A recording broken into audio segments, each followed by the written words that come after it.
Oke, kita masuk lagi latihan KSNK Fisika Dinamika Partikel part yang ke-13. Soalnya begini, benda 1 dan 2 masing-masing beratnya W1 dan W2. Benda 1 diikat dengan tali mendatar di C. Koefisien gesekan antara benda 1 dan 2 adalah μ1 dan koefisien gesekan antara benda 2 dan lantai adalah μ2. Pertanyaannya, tentukan besarnya gaya F minimum untuk menggeser benda 2. Jadi Ananda, untuk menyelesaikan soal ini harus kita gambarkan terlebih dahulu gaya-gayanya yang bekerja seperti pada gambar berikut ini. Nah, kita lihat di sini ya, pada massa M1 ada gaya normal 1 ya, ada gaya berat yang ke bawah dan juga ada gaya gesekan F1 ke kanan.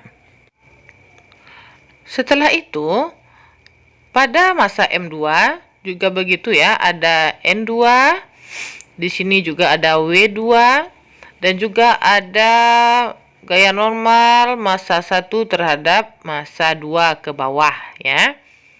Dan juga di sini ada gaya F ke kanan, sehingga ada gaya gesekannya yang berlawanan arah dengan gaya yang diberikan yaitu F2.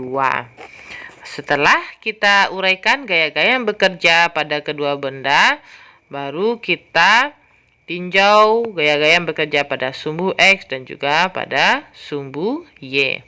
Kita lihat di sini ya. Benda yang pertama, sigma Fy sama dengan 0. Berlaku hukum pertama Newton. Jadi gaya-gaya apa saja yang bekerja pada sumbu Y di benda 1 ada N1 dan W1. Karena dia berlawanan arah, N1 dikurang W1 sama dengan 0. N1 sama dengan W1.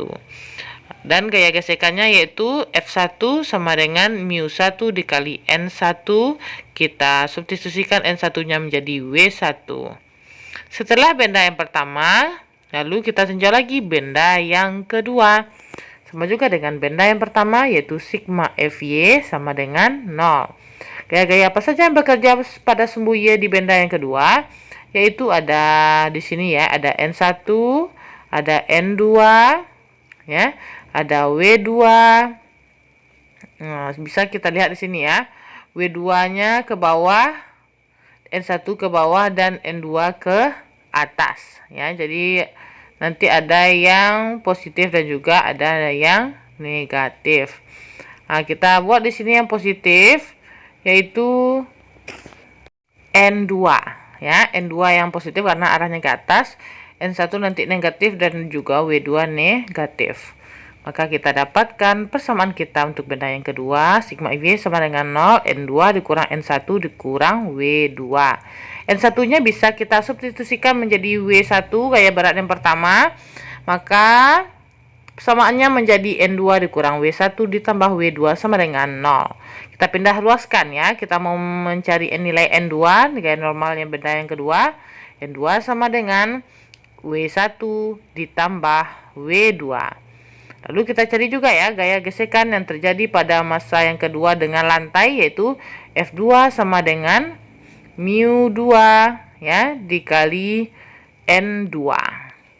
Kita substitusikan ya Ananda nilai dari N2 tadi di atas, yaitu μ2 W1 ditambah W2. Maka nilai F2 sama dengan μ2 W1 ditambah W2. Setelah kita dapatkan, jadi langsung di sini kita cari ya, menentukan gaya F minimum untuk menggeser benda yang kedua. Nah, harus yaitu saat gaya minimum sigma Fx-nya sama dengan 0 ya. Nah, lalu kita lihat juga gaya-gaya yang bekerja pada sumbu X ya.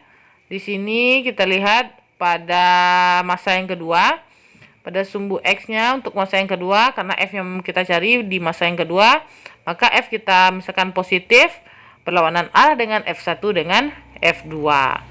Persamaannya menjadi F ya sama dengan F1 ditambah F2. Tinggal kita substitusikan. Tadi kita sudah dapatkan F1 yaitu μ1 dikali W1 ditambah F2 yaitu μ2 W1 ditambah W2. Maka μ2 ini kita kalikan ke dalam dengan W1. Hasilnya yaitu F sama dengan mu1 dikali W1 ditambah mu2 dikali W1 ditambah mu2 dikali W2. Selanjutnya di sini bisa kita keluarkan ya. Gaya beratnya yang pertama yaitu W1. Nah, lalu kita dapatkan di sini W1 kita keluarkan. Jadi di dalam kurung lagi tinggal mu1 ditambah mu2. Tutup kurung W1 ditambah mu2 dikali W2.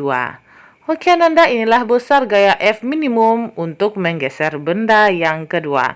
Tetap rajin latihan soal. Semoga Ananda berhasil. Tetap jaga kesehatannya. Sampai jumpa kembali di video yang berikutnya.